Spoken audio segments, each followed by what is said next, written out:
सबसे पहले तो आप सब हमारे प्यारे भारत के देशवासियों को दिल से नमस्कार। आज हम लोग इस वीडियो में बात करेंगे भगत सिंह जी के जीवन के बारे में और क्या फ़र्क था भगत सिंह जी और गांधी जी की सोच में। भगत सिंह जी को क्यों फांसी हुई और अंग्रेज़ों ने भगत सिंह जी के मृत शरीर के साथ क्या किया।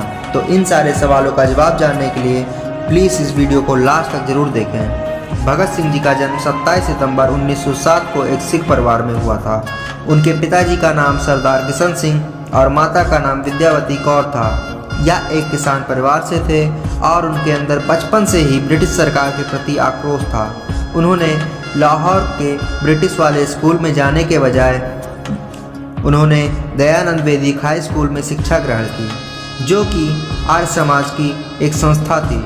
और आपको जान करके हैरानी होगी, सन 1919 में जब वह सिर्फ 12 साल के थे तभी जलियांवाला बाग में अंग्रेज़ों के द्वारा हजारों लोगों को मार दिया गया था। तभी भगत सिंह के दिमाग में यह बात बैठ गई, इसीलिए उन्होंने अपने और अपने देश की रक्षा करने के लिए अंग्रेज़ों का विरोध करना उन्होंने शुरू कर दिया था। और उनका और गांधी जी की सोच में बहुत फ़र्क था, क्योंकि गांधी जी नरम दल के थे और भगत सिंह जी गरम दल के थे। भगत सिंह जी अहिंसा का विरोध करते थे, क्योंकि चौरी चौरा कांड में मारे गए बेकसूर लोगों के पीछे का कारण अहिंसक होना ही था। और आपको जान करके हैरानी होगी, जब भगत सिंह जी को चौरी चौरा कांड के बारे में पता लगा तब वे स्कूल में थे और उनको जब इस सब घटना के बारे में उन्हें पता चला तब वे 50 किलोमीटर पैदल चलकर पहुंच गए वहां पे।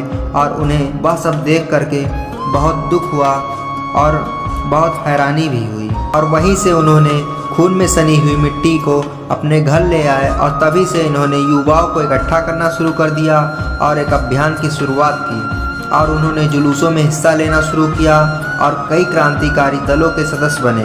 उनके दल के मेन सदस्य चंद्रशेखर आज़ाद, सुखदेव, राजगुरु इत्यादि थे। चूँकि उस समय अंग्रेजों का ही बोलबाला था भारतवर्ष में, तथा बहुत कम ही व्यापारी उन्नति कर पाए थे। अंग्रेजों का मजदूरों के प्रति अत्याचार से उनका विरोध स्वाभाविक था और ब्रिटिश संसद में पारित न होने देना उनके दल का निर्णय था। सभी चाहते थे कि अंग्रेजों को पता चलना चाहिए कि हिंदुस्तानी अब जाग चुके हैं और उनके दिल में ऐसी नीतियों के प्रति आक्रोश है। और ऐसा करने के लिए ही उन्होंने केंद्रीय असेंबली में बम फेंकने का प्लान बनाया। पर वह यह नहीं चाहते थे कि वहाँ मौजूद किसी भी व्यक्ति को हानि हो, इसीलिए उन्होंने ऐसा बम बनाया जिसमें सिर्फ आवाज़ ज़्यादा से ज़्यादा हो, ना कि किसी की जान को जोखिम में पड़े।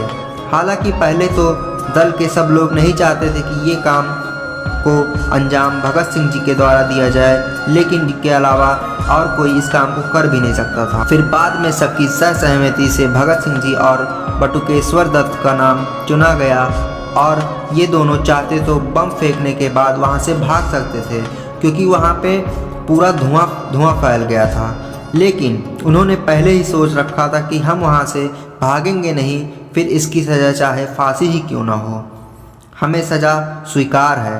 बस उनका मकसद था अंग्रेज़ों तक अपनी बात को पहुँचाना। बम फेंकने के बाद इनकलाब जिंदाबाद, साम्राज्यवाद मुर्दाबाद का नारा लगाना शुरू कर दिया और उन्होंने अपने साथ लाए हुए पर्चे हवा में उछाल दिए, जिसमें लिखा था, बहरों को सुनने के लिए धमाका जरूरी है। और फिर थोड़ी देर बाद पुलिस ने भगत सिंह जी और बटुकेश्वर दत्त को गिरफ्तार कर लिया। फिर उन्हें जेल ले जाया गया और जेल में भगत सिंह जी को करीब 2 साल रहे और वो जेल में के अंदर भी आज़ाद थे। क्योंकि आपको जान करके हैरानी होगी कि भगत सिंह जी जब जेल में थे तो उन्होंने देखा कि यहाँ ना खाने को बढ़िया रोटी है, ना पहनने को अच्छी कोटी है, तो उन्होंने वहाँ भी अनशन शुरू कर दिया। और अंग्रेज़ों को ये सब मजाक लगता था। उन्होंने सोचा कोई भला कितने दिन भूखा रह सकता है, लेकिन भगत सिंह जी अड़े रहे और उन्होंने 64 दिनों तक भूख हड़ताल की। और उसी दौरान उनके साथी यतीन्द्र नाथ दास ने तो भूख हड़ताल से के कारण अपने प्राण तक त्याग दिए। और फिर अंग्रेज़ों को उनकी बात को मानना पड़ा और फिर उनकी फांसी की तारीख 24 मार्च 1931 में मुकर्रर हुई। लेकिन अंग्रेज़ों को डर लग रहा था कि यहाँ कोई दंगा ना हो जाए, जेल में आग लगा दी जाए। इसीलिए अंग्रेज़ों ने 23 मार्च 1931 को शाम के करीब 7:30 33 मिनट पे भगत सिंह तथा उनके दोनों साथी सुखदेव और राजगुरु को फांसी के फंदे पे लटका दिया। फांसी पे जाने से पहले वो लेनिन की बायोग्राफी पढ़ रहे थे और उनसे जब उनकी आखिरी इच्छा पूछी गई तो उन्होंने कहा, मुझे ये बायोग्राफी ख़त्म करने का समय दिया जाए। और फिर वह मुस्कुराकर बोले, अब चलो। और फिर वह तीनों खुशी से एक दूसरे से गले मिले और ज़ोर ज़ोर से गुनगुनाते हुए निकले। कहीं कोई आंदोलन न भड़क जाए, इसके डर से अंग्रेज़ों ने पहले इनके मृत शरीर के टुकड़े किए, फिर इसे बोरियों में भरकर फिरोजपुर की ओर ले गए, जहां घी के बदले मिट्टी का तेल डालकर ही इनको जलाया जाने लगा। गांव के लोगों ने आग जलती देखी तो करीब आए।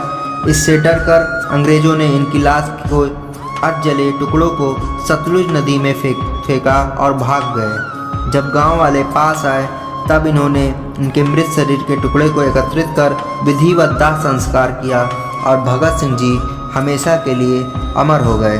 तो आपको कैसी लगी ये वीडियो प्लीज़ कमेंट करके ज़रूर बताएं और अपने फ्रेंड्स एंड फैमिली में ये वीडियो शेयर करना ना भूलें। शुक्रिया वीडियो को लास्ट तक देखने के लिए, बहुत बहुत धन्यवाद।